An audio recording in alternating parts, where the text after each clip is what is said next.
What's that? No Steven? No Megan? Mike's doing the sting? Yep, find out more coming up in just a moment on Two Geeks and a Microphone.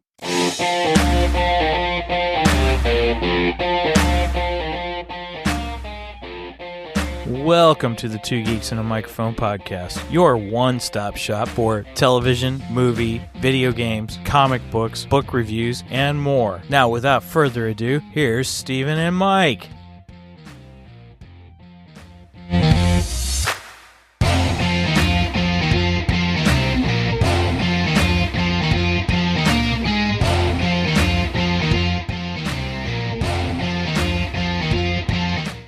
Hello there. So who talks first? You talk first? I talk first. All right, I guess I'll talk first since Steven is not here. But instead of Steven filling in, I guess, we have Tom Hutchison. He is the owner, operator, and main story writer for Big Dog Inc. And he is celebrating BD15, which we're going to talk about a little bit more later on the show. Good morning, Tom. How are you, sir? Hello. Doing well. Awesome. So before the show, we kind of got into a football rant. Tom is a Chargers fan. I myself, as most of our audience knows, is a huge Cowboys fan. Yes, another season, and we're doing horrible. We are in second place. I don't know if it's anything to brag about because we only got 3 wins. Which is sad to have 3 wins and be in second place in our conference. But Tom, being a big Chargers fan, he's giving me a hard time because my Cowboys kind of suck this year. But you know what? I'm sticking with them. I will be a Dallas Cowboys fan for life. I've been that way since I was about 7 years old. So here I am. Go Cowboys. Yeah, I don't think they're going to be a playoff team, barring the Eagles collapsing. But oh yeah, I agree. Unfortunately, I agree with that. Yeah, but then it comes to, can your Chargers beat the Eagles? Well, that would be the Super Bowl. Well, oh yeah, you're right. That's true. So I'll take that theory. That's true. Yeah. Maybe actually, they do play the Eagles on the schedule this year. That is true. They do. I think it's like week. Oh, do you guys play the Eagles? 15 or something. We play the Eagles. So that'll be a game I root for the Chargers because I hate the Eagles. Oh my God. That's one of those games on the schedule that I have giant question marks about. Like, I really just don't know what would happen because the Eagles are not great. They're not what they were last year. The Chargers are week to week. You don't know what they're going to be. Just from injuries alone, you don't know what they're going to be. So I think it's going to be a really interesting game. And yeah, it could be one of those games that could sort of change your division if they should end up winning. Oh yeah. I don't foresee us making it to the playoffs whatsoever. I don't even see us coming close to making the playoffs this year. So I don't know. I don't know what to do for football this year. I'm going to ride out the season and wait for UFL to return and then root for my Battlehawks from there. So, well, that was my friend of mine is he's from New York, so he's a Jets fan, and by week 5 I was like, well, you don't have to worry about the NFL anymore. You can just erase that from your schedule and move on with your life, while the rest of us struggle with win and lose and win and lose and win and lose, and just so I don't know what the hell's going on. Well, we had people writing off the Cowboys week 1, so yeah. Yeah. I think that was a little crazy, but you're on another coach, and it's just it seems like you have some pieces that are, Dak's not like a bad. One of the funniest things, Dak's not like a bad quarterback, but like somebody was putting stats together to compare him to other Cowboys quarterbacks. Oh, please do not say Romo. Yeah. Through this X amount of time, however much it was, their stats were almost identical all the way through. And I was like, yeah, he's just another Tony Romo. And Tony Romo wasn't a bad quarterback either, but it's coaching, it's just mistakes. It's, you don't have that one piece. You don't have that Emmitt Smith. You don't have, you know what I mean? The O-line, obviously everybody talks about the O-line. That's the Chargers' biggest weakness right now, is everybody on the offensive line is dead, basically. And then Joe Alt comes back this week, and suddenly we look like we're alive again. So, you know, we're just praying for the health of our team to sort of be like, if we can just be in the mix at the end, we'll be okay. But, you know, everybody's dying, it seems. So, yeah. All right, we'll move on from football. Even though Steven's not here, Steven will be telling us, let's move on. Let's move on. We're done with sports talk. So, although his kid he's a big high school football player, so Steven should be just as much into football. And then his wife and his kid are both into Kansas City Chiefs. So I hate the Chiefs. Being from the St. Louis area, I get tired of hearing about the Chiefs. It's like, oh my God. So anyway, we'll move away from football. I don't have any geeky news, so I'm going to switch to Geekdar real quick and talk about something fun that just got released. Go with the radar, sir. What's wrong with it? I've lost the bleeps, I've lost the sweeps, and I've lost the creeps. The what? The what? And the what? You know, the bleeps, the sweeps, and the creeps. It's not all he's lost.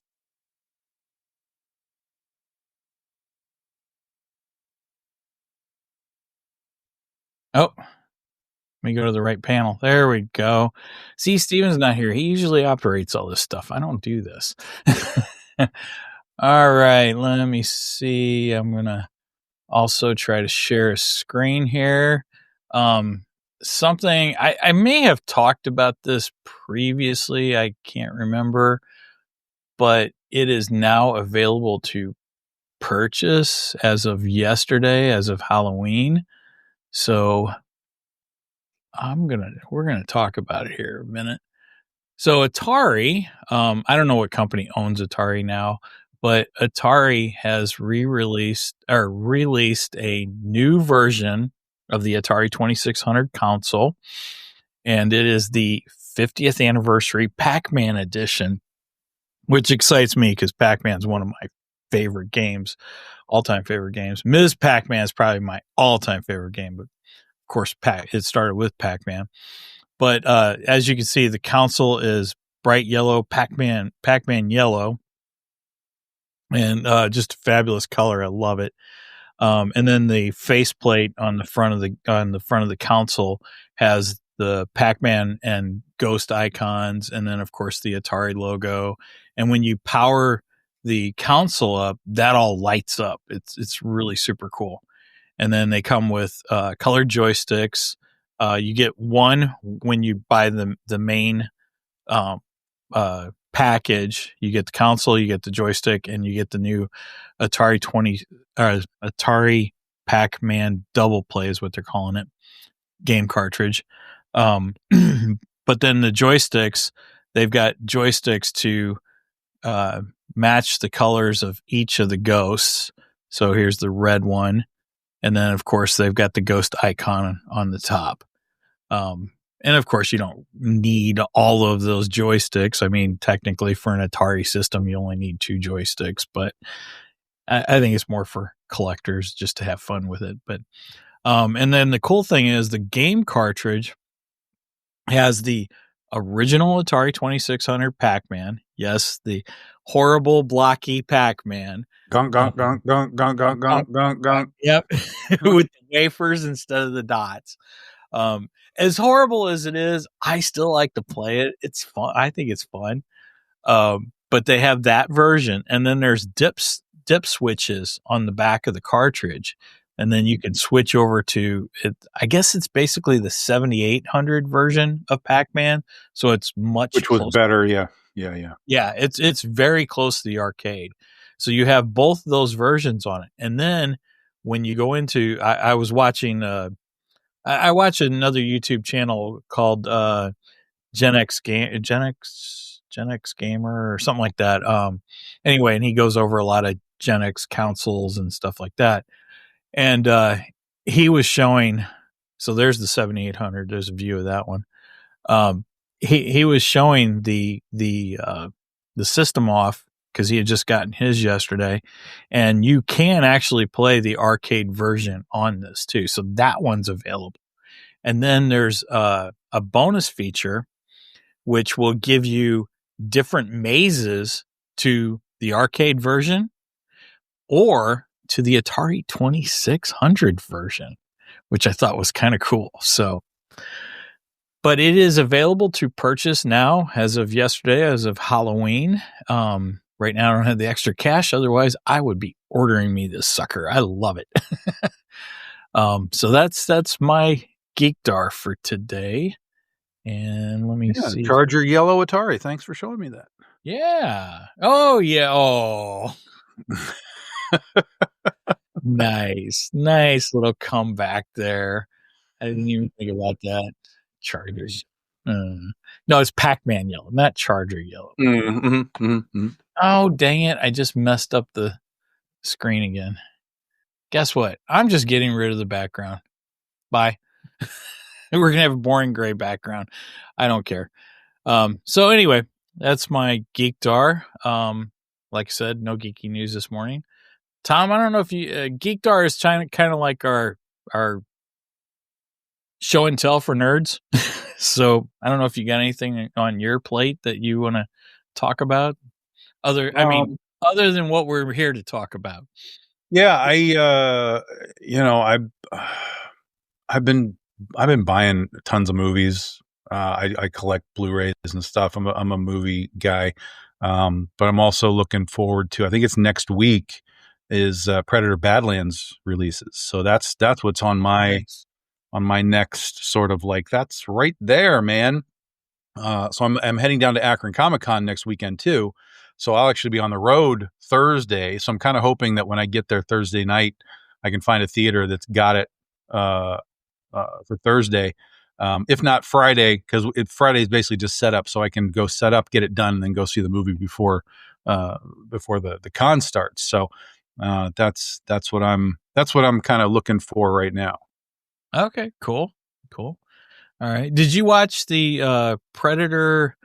Oh, the animated one. I think it was on Netflix. Oh yeah, I hated it. Really? You didn't like it?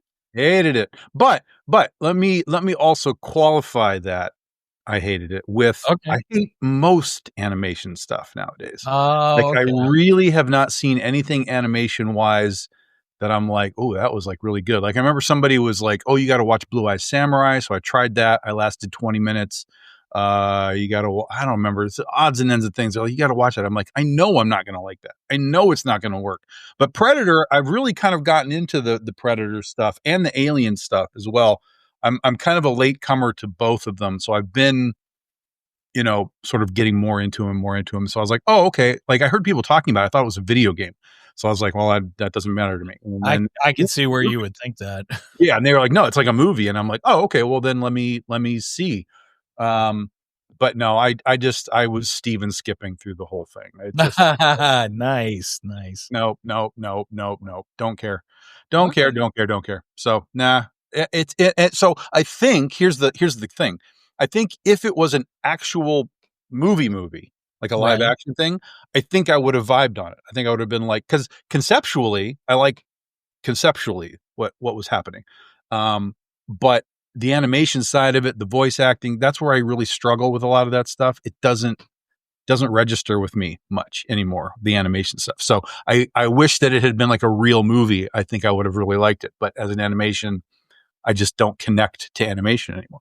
See, I'm an animated guy. I love animation. So I still like I still like the old stuff that I came up with. Like I can watch the old stuff that I come up with, but for whatever reason, something happened at some point in the last, 20 years where there's a direct disconnect where I'm like, I just can't care about this animation stuff anymore.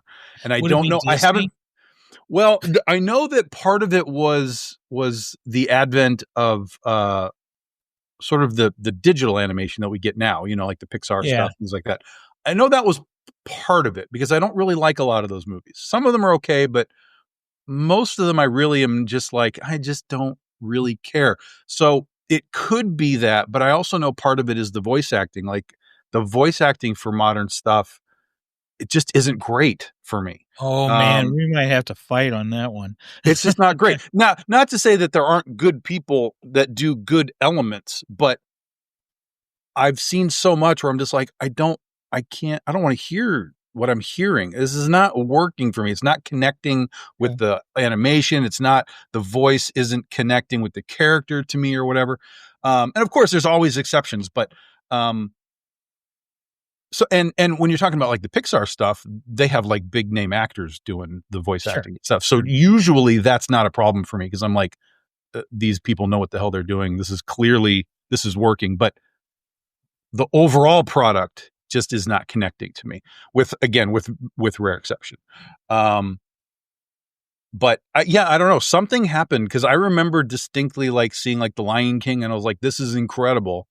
And then I have no memory of like animation stuff giving me that feeling again, sort of almost ever down the line. What would you say the last animated film that you really enjoyed was? I remember liking Bolt. Well, okay. But I was also disappointed in Bolt because it was a bait and switch. Like you thought you were seeing a Superdog movie, but he wasn't really a Superdog, right? Because he was an actor dog. But I liked it. I was like, there's something here. This is okay. I liked it. And then I did like the first Despicable Me. Despicable Me was fun. The first one was unbelievably good. I mean, just like, this is spectacular. The beginning of the Minions, now they're just played out, but the beginning of the Minions, Steve Carell as Groot, the kids were great. Like Despicable Me, fantastic.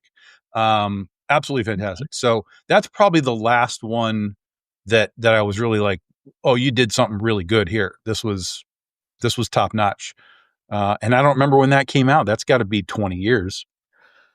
Oh shoot. Yeah. It's been a long time. I can't remember when that came out either.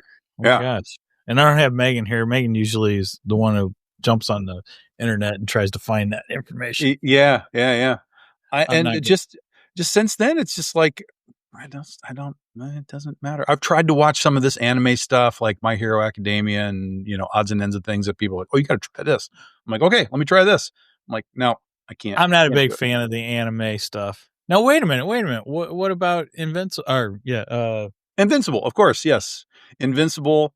Again, like we've talked about on the show, I like Invincible a lot. My only sort of like, to that is that I already know the story. I know what's coming, right? So for me, you don't get like that, like, holy cow, I've never seen this before, because I've seen it before. But really good, great adaptation, good voice acting, stuff like that. So yes, Invincible, that's obviously that's the exception to the rule. That's the modern exception to everything. Yeah. Gotcha. Yeah. Okay, so going back to our childhood, mm-hmm. What would be, let's say, your top 3 favorite cartoons of our childhood? I mean, I watched all the normal stuff. Like I was watching Scooby-Doo. I was watching, oh my God. I mean, whatever the Saturday morning stuff was, right? So there was like the Harlem Globetrotters stuff, and there was all kinds of crazy, wacky races, and the wacky races, Spider-Man, Spider-Man and His Amazing Friends, right? So I watched all of that stuff. In hindsight, I'm trying to think of I generally look at it as like, okay, what's in my collection of DVDs and Blu-rays, because those are clearly the ones that topped out for me. So,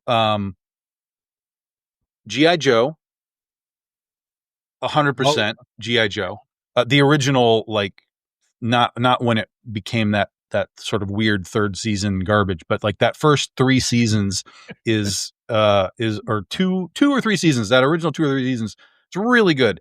Very, very watchable, still holds up much better than Transformers. I love Transformers as well. You mean much more better. Much more better than the Transformers. Yeah. First season Transformers is pretty good. Second season's okay. After the movie, it wanes really hard and just is not great. But the first season's really good. And then there's a lot of things that I go back to, like Voltron and Thundercats and stuff like that. And like, these were kind of good at the time, but a lot of that does not hold up. So it would probably be like G.I. Joe, which I think holds up really well. It would be Robotech across all three adaptions that they brought over and remolded to become one storyline through three different animes that they jammed together. Okay. So it'd be Robotech. And then I love, still to this day, Battle of the Planets. Oh, yes. Yes. Which is mind-blowingly epic for its time.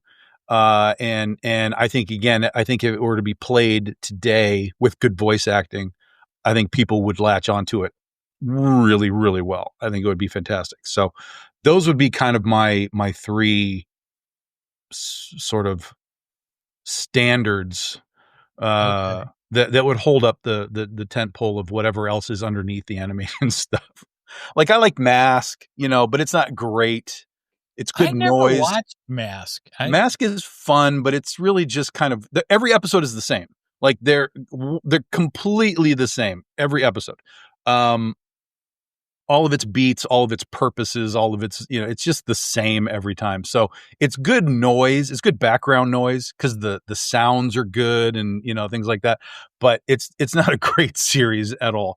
But I watched Mask, like, God, what else is, I know I have other things poking around in here. I don't know. But yeah, it's definitely Robotech, Battle of the Planets, G.I. Joe. Those are my cores. All right, here, I got to show you something. Since you brought up Battle of Planets, that is one of my all-time favorites too. But at GalaxyCon, I got to meet Seven Zark 7. Well, and the dog is right there too. Yeah, and the dog is right there too. Oh, It was great. We were walking through. That's actually the R2 Builders Club. That was their spot. Yep. And I'm walking by, and I love R2 units. Don't get me wrong. I'm a huge Star Wars fan. But I freaked when I saw Seven Zark 7. I was like, oh my gosh, it's Seven Zark 7. And my daughter's like, what the heck is Seven Zark 7? She had no clue. I was like, no, I got to get a picture. And I went and stood next to him. And then all of a sudden, Seven Zark 7 starts playing the theme music of Battle of the Planets. And I was like, oh, that's awesome. And then he starts talking in the Seven Zark 7 voice. And I was freaking out, man. It was great. The 7-year-old me was just in heaven at that moment. It was so cool.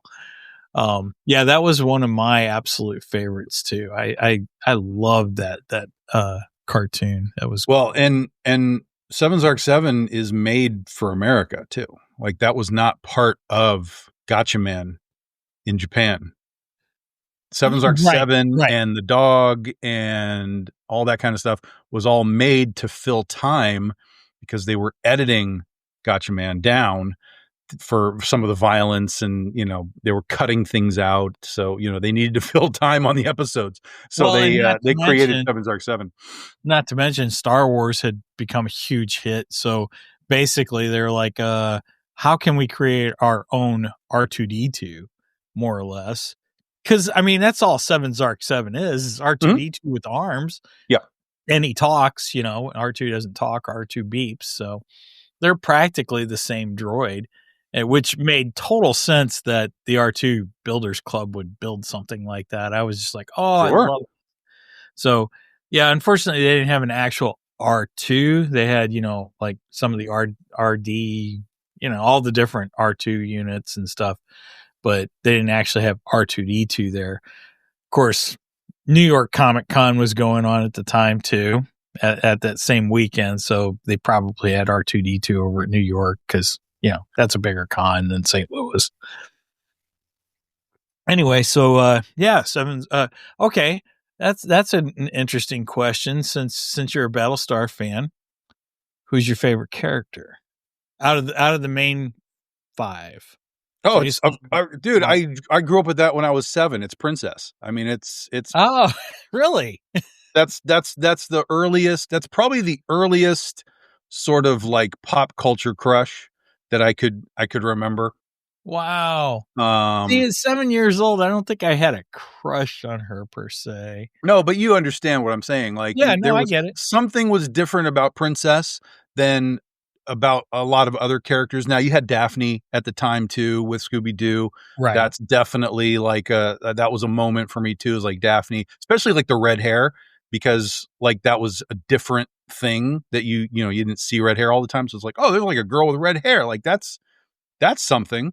I was watching a movie last night and for Halloween called Mad Monster Party, and it's an old puppet. It's like if you guys remember the Rudolph shows and Oh, yeah, the puppet stuff. So it's Rankin and Bass. It's the same people, but they made a monster movie. It's called Mad Monster Party, and so it's all puppets and stop motion and all that. And they have a redhead character in there called Francesca as well. So it's sort of like as soon as I saw her again last night, I was like, yeah, I remember watching this when I was like 8. So I clearly have this like I can check back to where the redhead element sort of became a thing in my life. It was like Francesca and it was like Daphne, and those characters popped out because they had that red hair. So it's very, very different.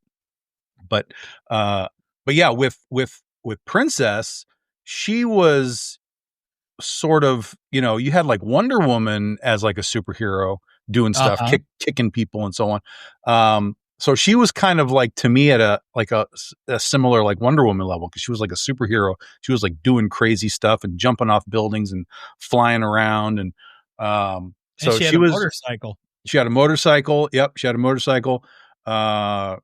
A motorcycle that could convert to like skip across the water too. Like, yeah, it was the Planet of the Planets has a lot going on. I mean, there is a lot going on. They all have their own individual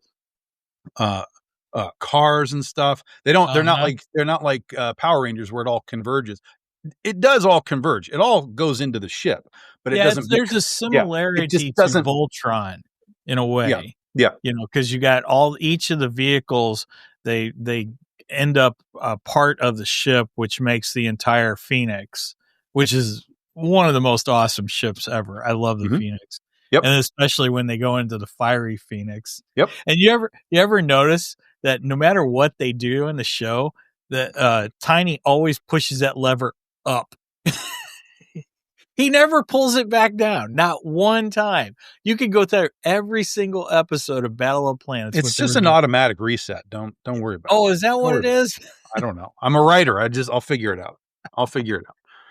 But it used to drive me nuts. I'm like, okay, we're going to do this. And you see Tiny push that lever up. And then, we're going to do this. And Tiny pushes that lever up. And I'm always like, when does he pull it back down? It never gets pulled back down.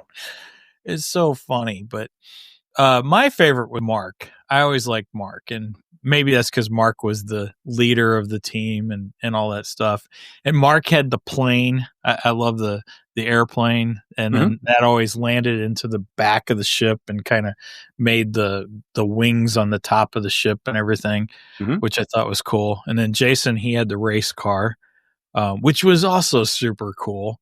And then the race car went into the front of the ship, and then the cone closed over the race car, which made the front of the ship. And then Princess, her motorcycle would go up in one wing, and then that's when the wing would go up. And then Keop, he had that weird tank looking thing. I don't know what you called that. Crazy vehicle though. And then that went up in the other wing. And then of course Tiny flew the ship. So Tiny's vehicle was the ship. And, oh man, fantastic show. I'm glad you brought that one up. Man, sometime we should just do an episode on Battle of the Planets. That would be fantastic. Of course, I haven't watched it in years, but yeah, cool. And now, did you watch the Japanese Gatchaman versions at all? I've seen some of it. I have it because I can't think of who made it, but it's out on. You can get a Blu-ray set of it. But again, you have to watch it with the subtitles and the original voices, because the voice acting they put on it is god awful. I mean, it's just god awful, especially compared to like Casey Kasem doing voices back in the day. The voice acting they put on it is trash. But if you watch just the original Japanese and you're okay reading the subtitles, which we all pretty much are, then it's very fun. It's very fun. And it's a different experience because you don't have the breaks of Seven's Arc 7 sort of resetting the story. Right. It's a very like, hey, it's giant monsters are happening and we got to go, man. But it's hyper creative. Like all of it is just hyper creative all the way through all the episodes all the time. So that's one of the fun things about it. And then there's a continuity to the storytelling as well. Far more in the original Gatchaman than Battle of the Planets, because Battle of the Planets was just like, let's just adapt this stuff, man. Like, let's go. But in Gatchaman, you find out what the hell's the guy's name? The Red Pulse guy. You find out that that's Mark's dad, and Zoltar is we won't spoil it, but Zoltar has a secret as you go through and you get to the end. You find out Zoltar's secret, all that kind of stuff. So a lot of that was way, way more deep because there's way more episodes. They didn't adapt all the episodes in America. Right. So if you watch all the Gatchaman stuff, you get a very different experience than we got in America. So. Yeah, because I think they changed a lot of the storylines for America too. Yeah, because they're just trying to adapt it as a week-to-week story versus like a ongoing continuity thing. Well, and like you said, there was a lot of violence that was not acceptable on American television for children at that time in the 70s. And so, they cut a lot of scenes that were in the original Gatchaman that weren't in Battlestar Galactica, Battle of the Planets. So cool. All right. Okay. Yeah. Robotech did the same thing. Robotech had a bunch of crazy stuff. Although Robotech people did die in Battle of the Planets, they did two things. You never watch people die really. There's usually scenes of cities like on fire or whatever, and they're like, it's terrible and people are evacuating. But they would also be like, they also made a point of making sure that you knew that the planes were robot controlled, not people controlled. And the Spectra bad guys are all robot dudes. So when they're getting knocked out, like, don't worry, those are just robots. It's fine. But then in Robotech, they were offing like main characters.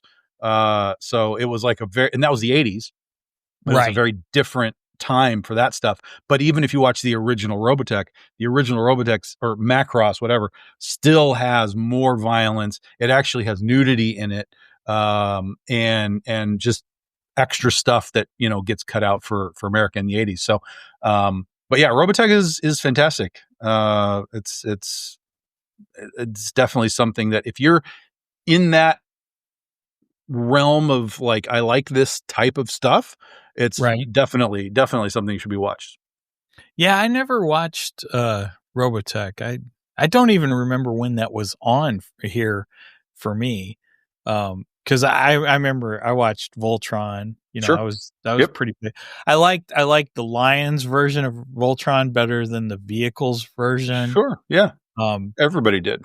Everybody. Yeah. It's just more. It's just better design. It's just more unique design to have lion arms than just making arms out of blocks. So yeah.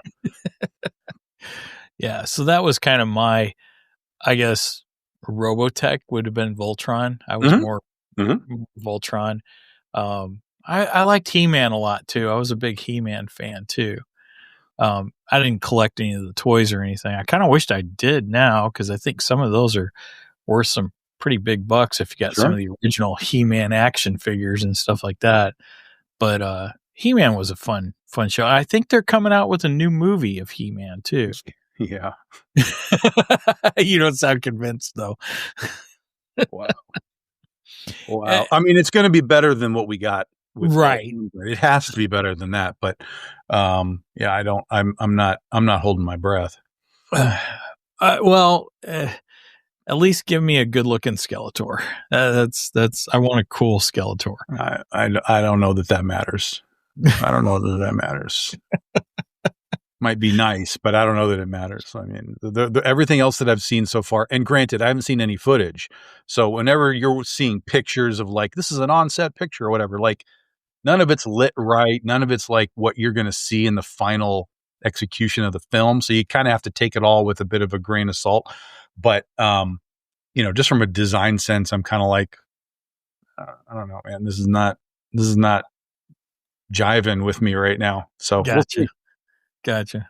Well, and nowadays you can't trust a lot of pictures. I mean, is it True? Yeah, very true. Is it real or is it AI? True. Yeah. But it's, when you look at it, just as an example, I've seen the Tila costume and I'm like, this is wildly boring. This looks like it just came out of Attack of Titan. It's just this brown and white pantsuit thing. Like, I'm like, there's no fantasy element to this, right? Like she doesn't have the snakes involved in it or anything. Like, it's just like, is that what we're doing? Or is maybe there's a snake costume later? Like maybe there's, like I said, maybe it evolves. Maybe they're going to a different dimension or whatever, and you get more design.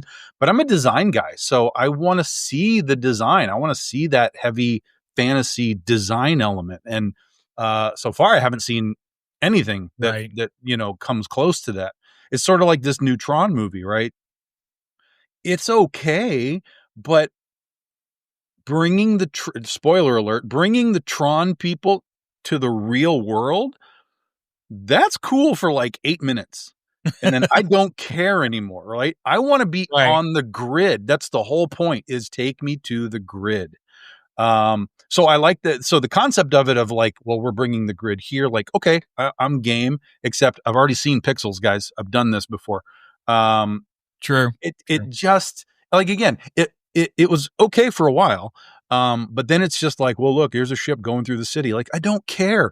The best part of Tron. Did you see Tron, Aries? I have not. I think Steven went to see it, but I haven't seen it. It's a watchable movie. There's not really anything wrong with it, but there's not really anything grand about it either. Like, Gotcha. you just kind of like, well, all right, I just saw a Tron movie, kind of. But the best part for me, that I was like, oh, this is incredible, is they went back to the original grid, the original 80s grid. And when they're in that environment, that's design, that's craziness, that's what we don't see all the time. Okay, I was like, yo, this is Tron. Like, oh my God, like, take me to this grid again. We need to do a movie in this original 80s grid because this is the stuff. So that was unbelievable. I was so happy that they did that. But the rest of it was just kind of like, yeah, good CGI. It's fine. Like, Jared Leto wasn't a problem. He was just kind of, he was just there. He just did his job. He's like, all right, I'm Ares. Yeah, cool. But yeah, it just didn't, it's watchable. If you're a Tron fan, you'll probably enjoy it because it does Tron things. But it doesn't do enough Tron things for me to make it like. Does it have light cycles? Yeah, sure. Oh yeah, of course. Okay. Of course. Yeah. At least it has light cycles. Yeah. Oh, it has all kinds of crazy, techno things going on. So, like I said, like, visually, it's cool. But I think when a lot of that stuff, when it gets mixed into heavy, just our world, it sort of loses some of its value. It should be the opposite, right? It should be like, oh my God, it's like this stuff now exists in our world. But it's like, yeah, but I don't want to see our world. Like, I see our world every day. Right. Exactly. Right? That's not what I'm here for. So that was for me. I was just like, I was interested that they were coming into the real world. How are they going to pull this off? What's it going to look like? Oh, it looks kind of cool, but I want to be on the grid. Like, take me to the grid. You go to the movies to escape, not to be in the real world. Yeah.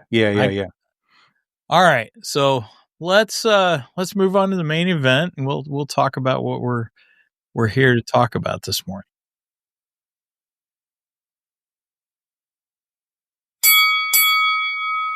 It's time for the main event. All right. Let's see if I put us on a different panel. Maybe I get my background back. Oh, Put Tom back up there. Hey, how about that? Look at that. All right, I got my background back. Steven will be proud of me. All right, now let's see if I can do something else without breaking the whole thing. And let's put your website or your Kickstarter up, I should say. Add to scene. Make you a little bit smaller. Make me a little bit smaller. And move that up. Move us in front. Oh. Well, fudge sickles. All right. Goodbye. Oh my gosh. Steven, I'm so bad at this. It's his fault. I'm blaming him. Even though he wasn't feeling good this morning. All right. That's the best I can do, I guess. Oh well.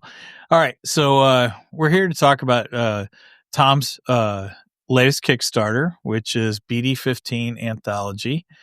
And I'll let you explain exactly what BD15 Anthology is. Yeah, so Big Dog Inc. is 15 years old this year. So back in a couple years ago, we did a BD13 anthology. It was meant to just be sort of a fun play on like PG-13. So we were like, oh, BD13, let's just do a little anthology. And when we did it, people really enjoyed it. And they were like, you can do this again? I was like, I mean, I don't know. Like, do you want me to do this again? So we did BD14 last year and we did BD15 this year. So it's become an annual thing. It allows us to kind of do stories with some of our books that aren't regular books for us. So we can kind of move in and out of some different storytelling and keep things a little fresh as we're, like next year, we're going to be focusing on Oz a lot.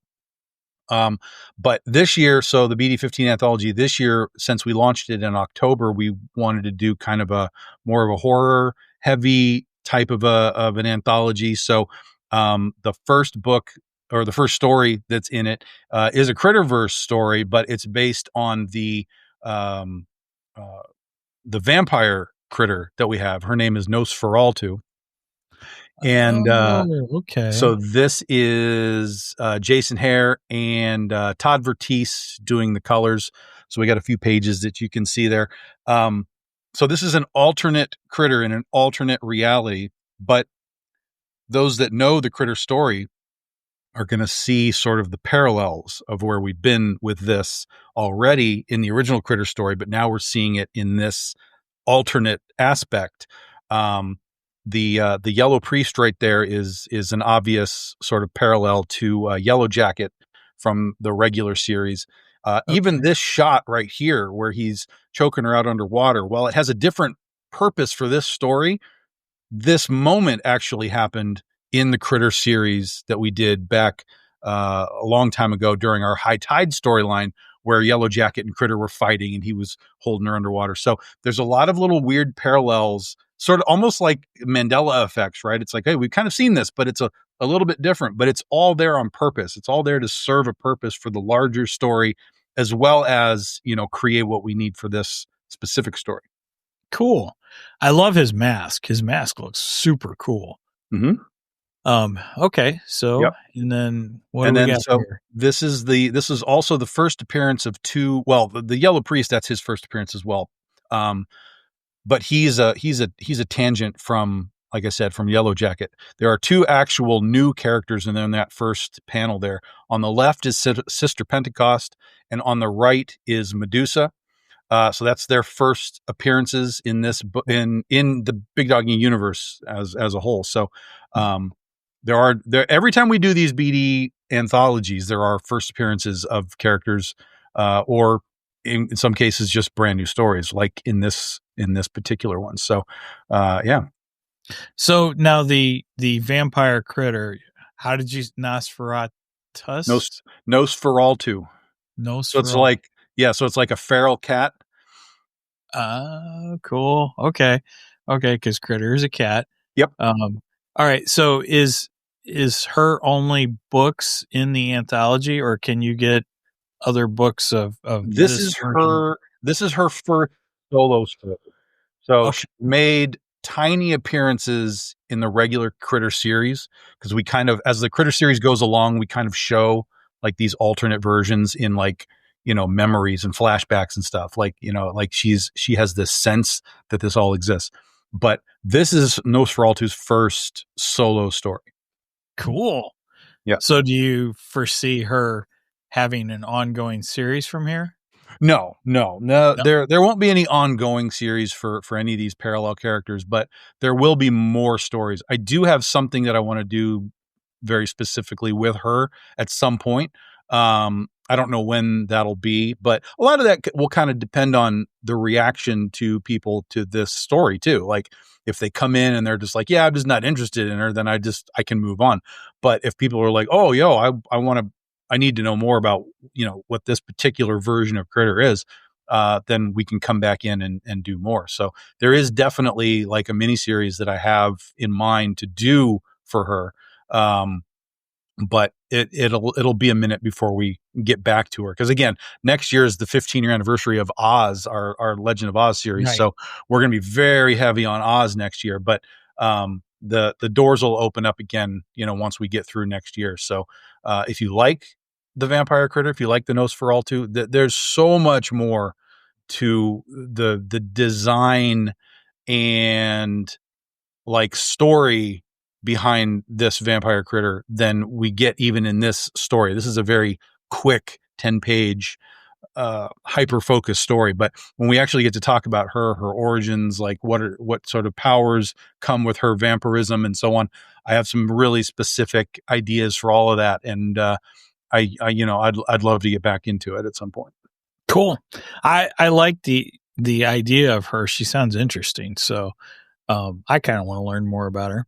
And then, of course, I know.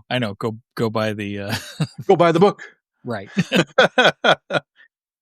Okay, so now we'll move on. So this would be the next one. This would be the second versus zombies. Yep, second story is Princesses versus Zombies, which is a series we've been running. But this one also is a focused piece for one of the princesses, and this is our Pocahontas story. So Pocahontas in the main PVZ series, we learned that she's a cosplayer, and so we wanted to go a little bit deeper with the origin and the story of Pocahontas. So she's Pocahontas if she was a vampire. That's the mashup that this this character has created a character. So for Halloween, she is Pocahontas, but it's Pocahontas if she was a vampire. So that's the shtick. And then when she's in the main story, she messes around with the kids all the time. Like the kids are like, you're not like a real vampire. And she's like, are you sure? And she'll like smile and show the fangs and, stuff like that. So she's like fully immersed in the character that she's, created with her costume. So, and we have this little scene here where she's, talking with her parents, and her parents are like, what the hell are you doing now? So it's a cosplay story where, because I know a lot of cosplayers, and I hear a lot of their stories about how people don't understand what they're doing, why they're doing it, even within their family, their parents, whatever. They're just like, I do not understand any of this. So, we're telling a zombie story. Yes, there are zombies in the story too, but we also want to give you one of the things that I think is that works the best for the entire Princesses versus Zombies series is that it is character based. It is character driven. All of the characters, Mrs. White, Cindy, Pocahontas, Bella Rose, Jasmine, they are all hyper characterized. So they are all completely different from each other. They all do different things. They all speak different ways. They all have different ideas of how to sort of survive the zombie apocalypse. And I think that's what makes this book work above all the sort of zombie glut that we get. Like usually a lot of zombie stuff is just like, well, it's just zombies running around and they're killing people. And then you've got a few survivors. And, that's what I think makes really great zombie stuff is you've got to have these characters. It's like, I really like Zombieland. Like those characters are fantastic in Zombieland. I like the Dawn of the Dead where they're in the mall. All of those characters are so just polar opposite of each other that it's fun to watch them all kind of interact. So that's where we did with Princess versus Zombies is, it's going to be sort of this, girl book where they're all running around in their sexy Halloween costumes, but at the same time, they're more than just their costumes. There's a really great scene from the last issue that we did, that when I was writing it, I was like, this is really good. I think this is really good. Like what's going on right here. And when the book came out, I got messages from people specifically about the ending of the book. And they were like, yo, what are you doing? Like, this is crazy. And it's such a great scene. And like, blah, blah, blah. I was like, yes, I nailed that one. Awesome.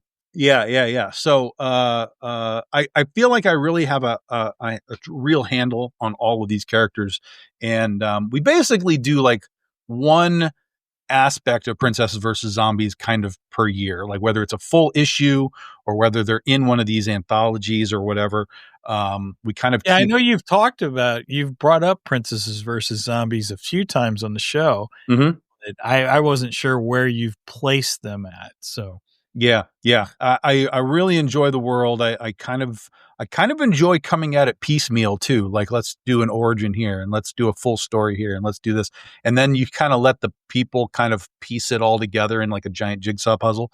So like this story actually is a prequel to the beginning of the story, because we're right at the beginning of the zombie sort of uprising or whatever. So, this is sort of like really the start of the whole story, even though we've done like 5 other issues already. So it's fun to kind of move around. It's almost like Pulp Fiction. You're just kind of moving around this world and telling the story as you need to tell it.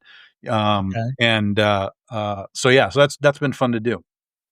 So what are the other princesses that are involved? You got Pocahontas.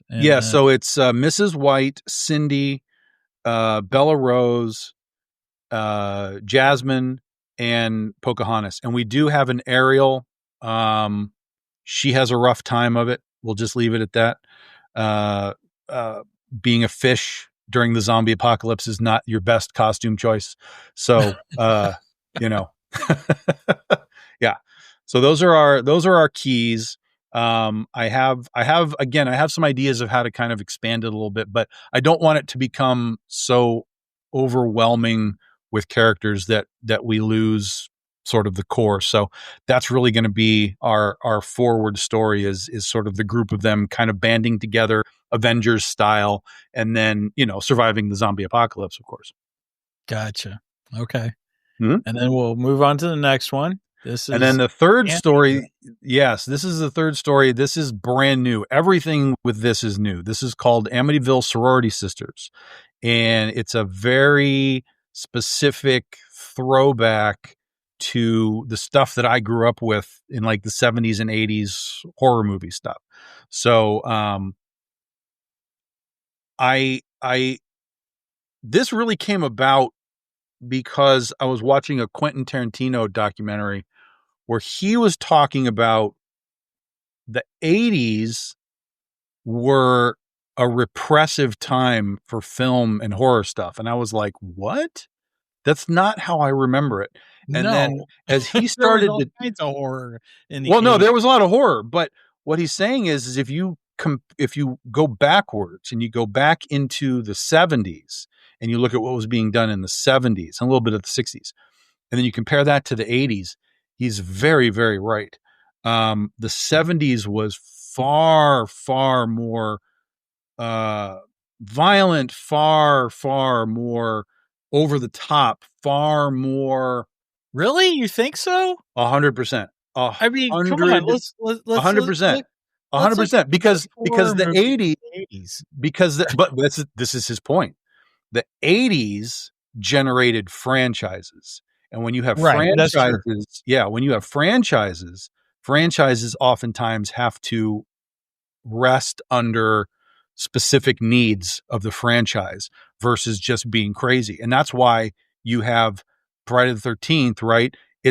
That stuff's just all the same. It's just all the same all the time, over and over and over again. Friday the 13th, Halloween, Halloween is the same all the way through. Also, I they're don't not, deny that.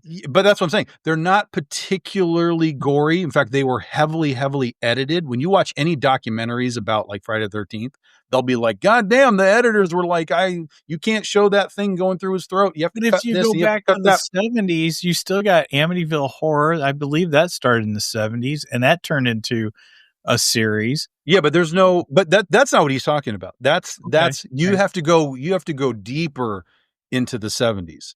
And I'm not going to have any examples because the movies that he talks about are I'm like, I don't even remember what these movies were because I was a kid in the 70s. So I didn't, me too. I wasn't coming up with this. I came up in the 80s. So that's what I understood. But stuff like, God, what is it called? Last House on the Left. It's just like, if you go, just do yourself a favor and start to look back into the 70s, specifically what they call grindhouse horror. Right. Okay. Where none of that is franchise stuff. Some of it's been remade over the years, but none of it's like we made a movie and then we made like 6 others because it was popular. It's all way, way harder. It's way more bloody. It's way more gory. It's way more noisy and just uncomfortable. Whereas the 80s, while we 80s were became more slasher. The 80s was more 80s was slasher, but 80s became it was in the 80s where things became consumer, right? Right. You're selling toys and merchandise off of this stuff. Like there's no toys for Last House on the Left, right? It became a consumer sort of setup. And it's not to say that this stuff is bad. Like I still think the first Friday the 13th or Nightmare on Elm Street is a fantastic movie, right? Oh, I agree. It's a great movie. But again, it was a consumer culture type of thing in the 80s. Everything, I mean, not just horror movies, but like everything became consumer culture in the 80s. So, well, John Carpenter never meant for Halloween to go past the first Halloween. Right. Sure. Absolutely. He meant it to be one and done. Right. And then Halloween did so good that the studio was like, well, we got to make another. Sure. And he didn't really want to be involved in it, but they kind of forced him into it. So he helped write the second one. And then when the third one came around, he was like, look, I want to do something different. I don't want to do, the same thing I've done. The third one was supposed to be the whole point of Halloween. It was supposed to be every movie was a different sort of scenario or whatever. Anthology type thing. Right. But because the first one was never marketed that way, and then when they did the second one, they just threw the idea away. When you got to number 3, even though number 3 is a wild and bizarre, crazy sci-fi movie just in and of itself, people were like, well, wait a minute, I thought this was Halloween, so where's Michael Myers? And so then they had to come back, and with 4 they brought Michael back. Again, consumer culture, right? Consumers rejected that because they wanted what they already had. Right. So Tarantino was talking about this in these documentaries, and I was like, this is really wild, and I'm going to go back and look at what the hell he's talking about. And there's a great Grindhouse documentary on Tubi that everybody should watch, because it'll really give you a sense of like what Grindhouse films were in the 70s. And he was talking about how Hollywood and films go through these eras of like, repression, and then like, let's just let it all out, and then repression again, and let's let it all out. And I was like, wow, this is really interesting. So as he was doing that, and I'm not a big Tarantino fan. Let me also clarify that. There's like 3 movies that he's done that I actually legitimately like. But what I do like about his films, regardless of whether I like the film itself, is I really like the intensity of his dialogue. Like he really knows how to put words in people's mouths so that they, sound great. And he hires great actors to do the lines and stuff. But, I really got hung up on the Tarantino method of things, of writing and all. And then again, mixed with like this idea of like 70s, man. Yeah, this is interesting. So I came back to both of those things with the piece that I enjoy, which is the Amityville Horror Story. I've always liked that. The original movie is really good. And I just love the idea. I've studied the Amityville Horror for years and years and years, like the real Amityville Horror, not just the movie, but like the entire story.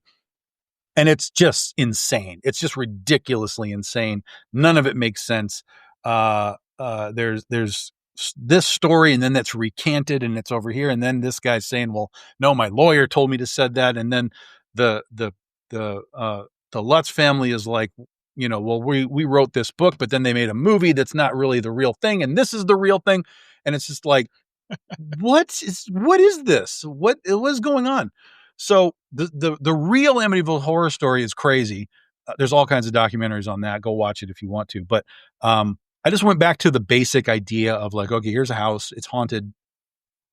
What do we do with that? And I took that, set it back into sort of the 70s/80s, which is where I came up with films. And we created this wild, hopefully, story about a sorority that exists within the Amityville Horror House. So okay. it's going to be very sort of nostalgic, I hope, sort of 70s and 80s nostalgic. It does take place in the now. It is a now film, but Right. I'm trying to create a feeling of, 70s and 80s horror type of stuff as we go through it. So, but it really is a mix of kind of everything, because I'm just a horror fan in general. So it's got a lot of, there's a lot of like stuff from the 90s sort of feel to it.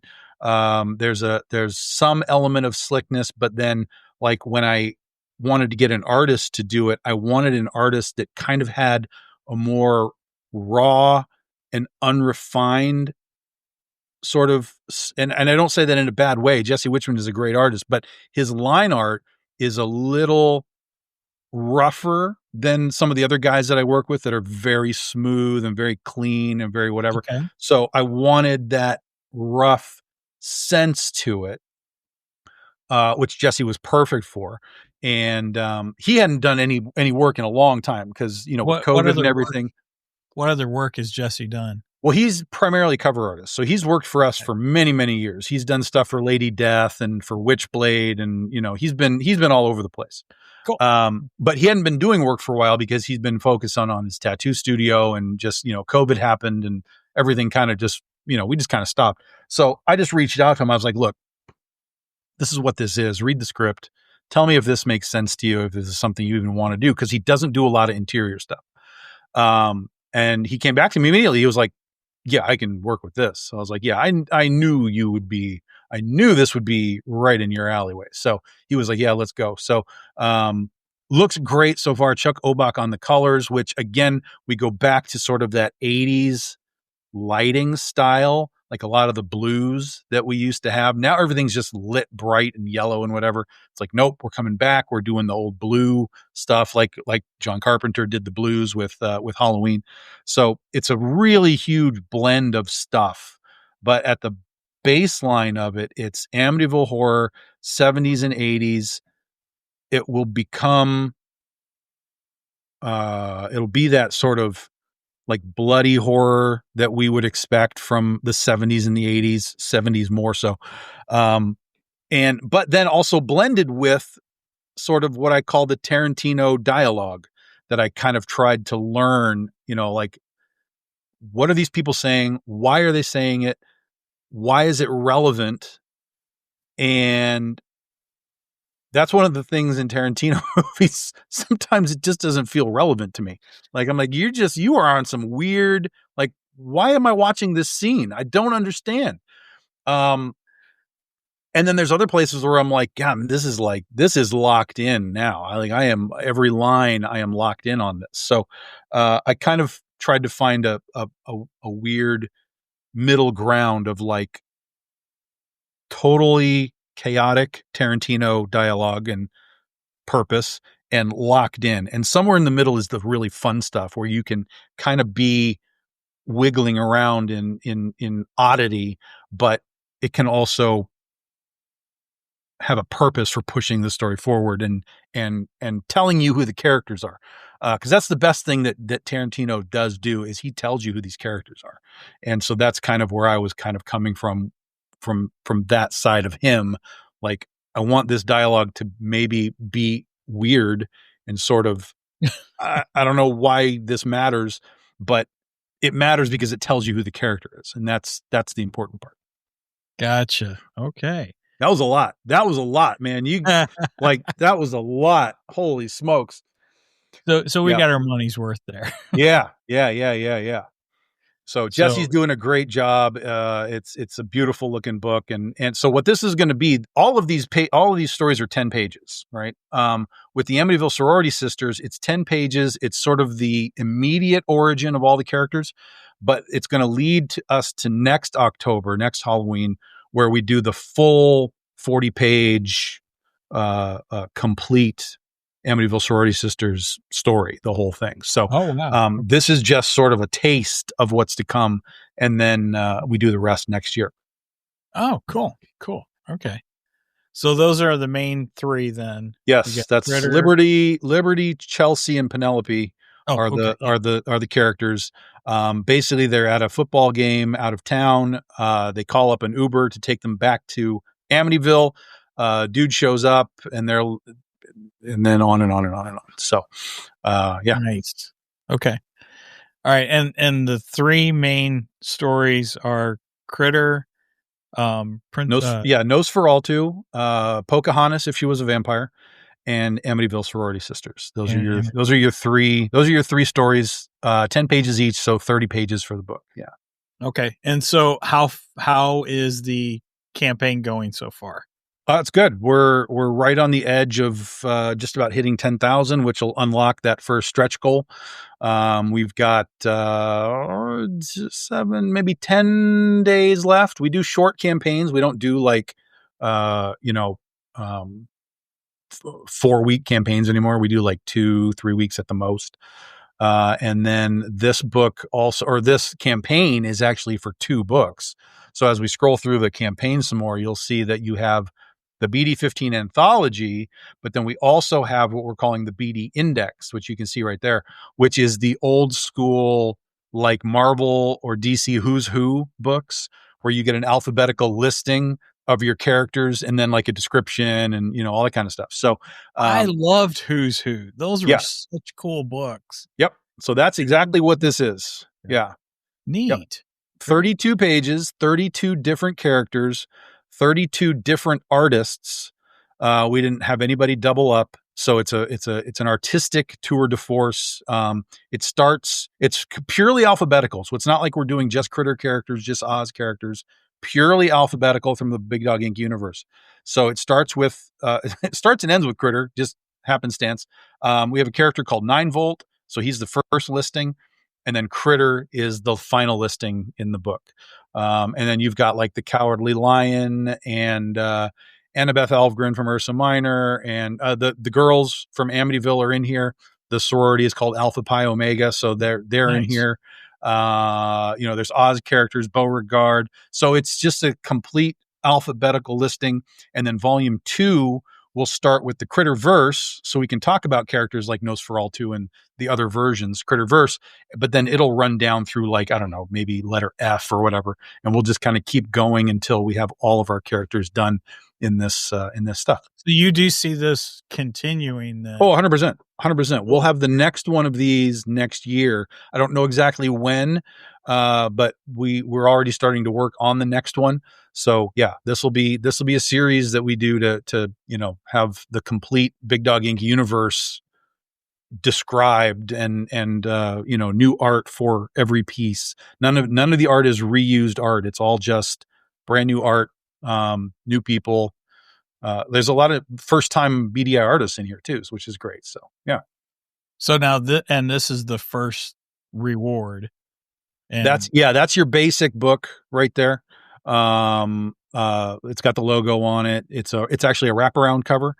So it's an old it's an old Adam Hughes poster that he did for DC Comics. We kind of use that as our base. So it's an homage to Adam Hughes, but it's all characters all the way around, all the way on the back. That's Eisenhower. Well, that's kind of like the Who's Who comics. They did the same thing. They did a a Correct. wraparound cover for those were some of my favorite DC comics because it was just so fun to open those up and look up your favorite character, get the stats on the character. I mean, at my feet down here, I have what I call the Marvel and DC Bibles, and they're very similar, but they're hardback books filled with, their characters up to a certain point. I don't remember what year those were done. Yep. So this is a lot like that. That is a really cool incentive to purchase. I like this. Neat. Yeah. So if you are back in the campaign, guys, remember there are 2 different books. So if you pledge for the BD15 one that you want, you still need to get the index if you want the index. So and you'll see that in the titles, like it says right there, BD index, and then the other ones will say BD15. So you'll know that you're in the different books. Gotcha. And then this also includes the digital, correct? Yeah, all the books include the digital copies. Yeah. Very cool. Very cool. Yep. And that's not something you do often. You only do the digitals for the. We only do digitals right? for Kickstarters. Yeah. Right. Yeah. So if you want the digitals, this is the way to get it. All right. Should we move to the next one? Sure. Okay. All right. So, this is one of the artworks you sent me. I didn't end up using it for my thumbnail, but this is one of the ones you sent me. So, if you want to go back to the campaign, you'll actually be able to see this a little bit bigger too, and just keep scrolling down past this. We'll get into the bigger pictures that they have. And then we'll have right here, you'll have the stretch goals. So we have 2 magnets, 2 5-inch magnets that Bun Leung does for us every time. So we'll be getting close to those to unlock. We got a couple of those, and then after that, you'll see the stuff.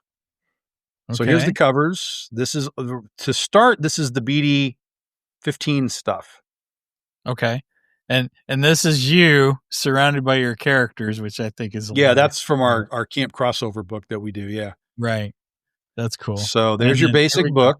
There's all the characters that are in the book. And then that image, we've done the same type of image for all the previous books. So they all connect together like one big street, like they're all hanging out on the same street. So, and you'll see that a little bit later, but that's your basic book right there. And I like the Amityville house in the background. So is that the sorority house then? Yes. Nice. So it looks like the Amityville horror house then. Yep. That's pretty cool. All right. And then there's Pocahontas if she was a vampire. So all the variant covers are limited to 100 copies. That's done by Hedwin Zaldivar. Okay, cool. And then that is Liberty, Amityville sorority sisters. So she's in the house. Oh, and you can see the famous windows behind her too. That's pretty cool. I like that. And then there is Nosferaltu. That's done by Mike Crome and Elmer Santos. Nice. Very good covers. And then this is our, we did this last year, the Big Dog Ink bikini team. So here we have our bathing suit team. This is actually an homage to something that Michael Turner did for Aspen Comics many, many years ago. They did a print with their characters with the Aspen logo on the bathing suits. So we did a little tribute to Aspen. Oh, I see it. Yeah. Yeah. So they were our publisher for a while. So I wanted to kind of do a little nod back to them. Actually, that reminds me of the old Budweiser campaign. Yeah, same thing. Yes. Right. That's where they got it from. Correct. Cool. Yep. And then there's the quick catch up. You can kind of see how they all link together, all the previous anthologies. Oh, nice. So this, you get all 3 of the anthologies. Yeah. So if you haven't gotten the book, you can get them all together. Yeah. But these are digital form. They're not physical. No, you get them both either way. Oh, okay. Whichever way you want them. Very cool. Very cool. Oh, and I'm not gonna show that one. Well, just keep scrolling through. You don't have to worry about it. Just keep scrolling through. So there's a couple of 15-year anniversary books. So on the left is the Fast Times at Ridgemont High homage that we did by Pedro Perez. And then on the right is the all new Critter costume. That if you read Critter 25, you know why there's a new costume. we'll just leave it at that for people who haven't read it yet. But those Okay. are our 15-year anniversary sort of celebration covers. So we've got those available for you as well. Cool. And then this is the index. So the first little image there, you can kind of see that's what it looks like, what the pages look like on the inside. So you get a Wow, big nice. shot of the character, a little something from the comics underneath them. And then it's, you get a description, a little history of who they are and what they do and, their first appearances and, all that kind of stuff. Oh, that is super cool. I love that. And variant cover rewards.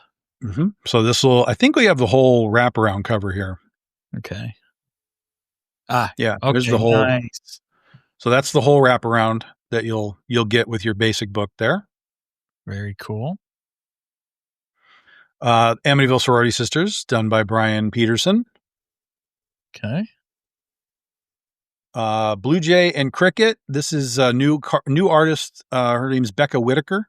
And we did a little Betty Page tribute with Blue Jay and Cricket. Okay.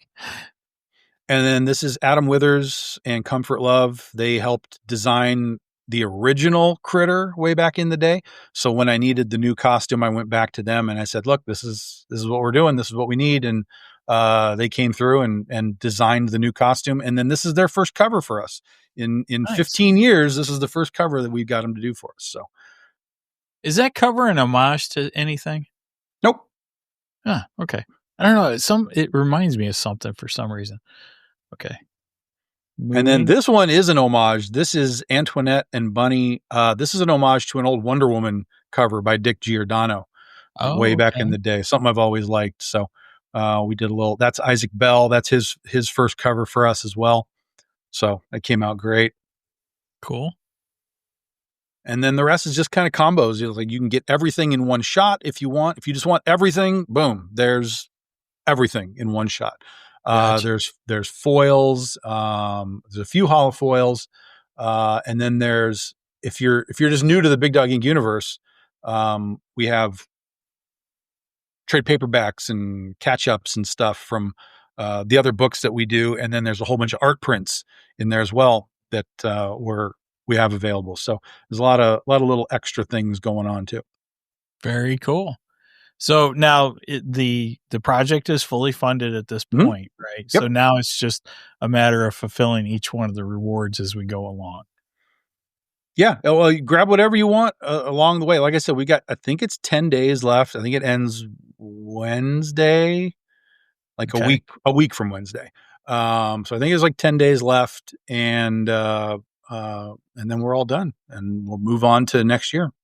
All right, cool. So if you're interested in this, go to Kickstarter, search for either Big Dog Inc.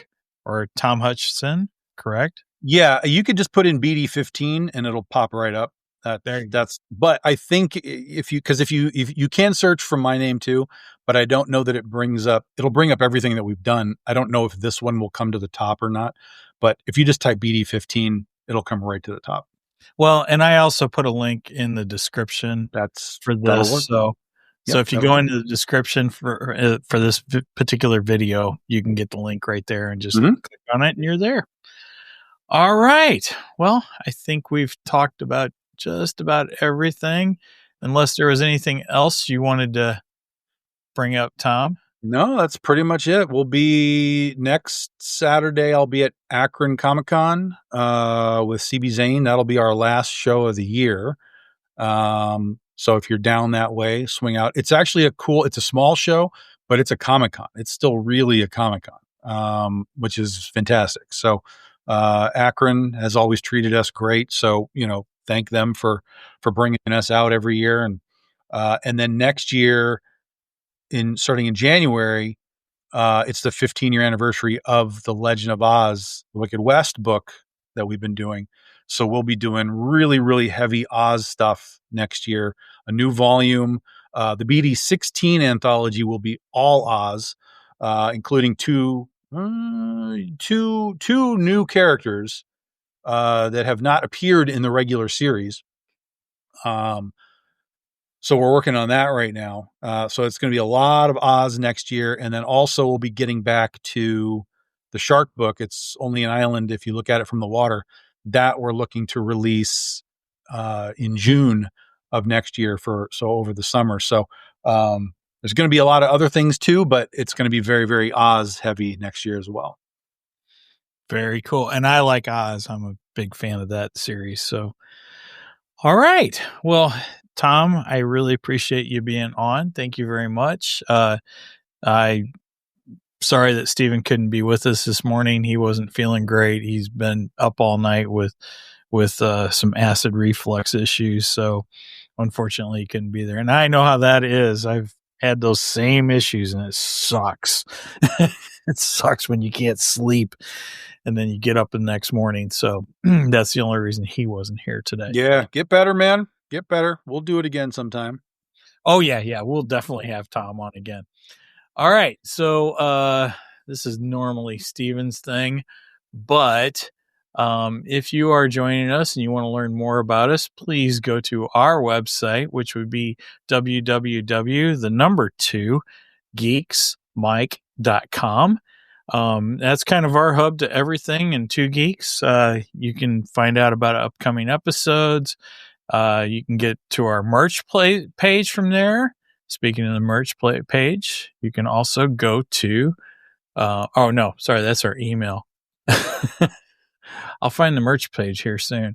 You can go to geeksmike.merch.com.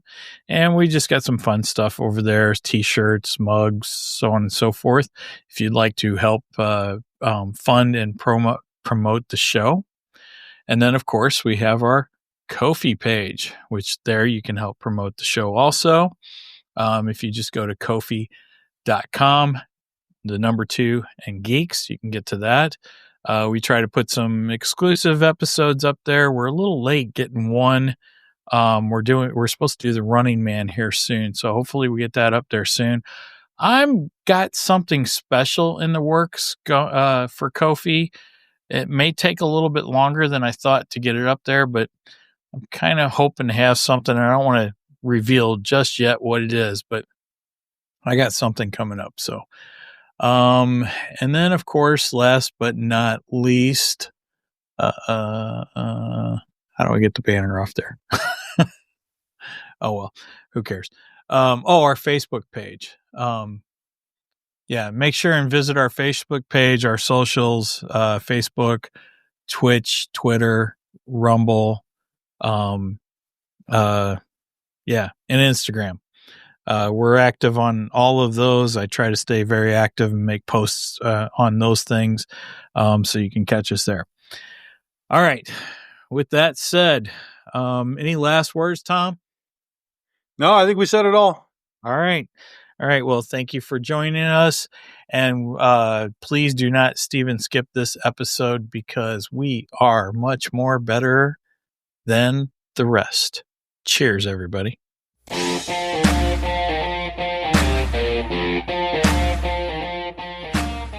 Thank you for joining us today on the Two Geeks and a Microphone podcast. Tune in next week when we will have more news and reviews. Until then, may the force be with you.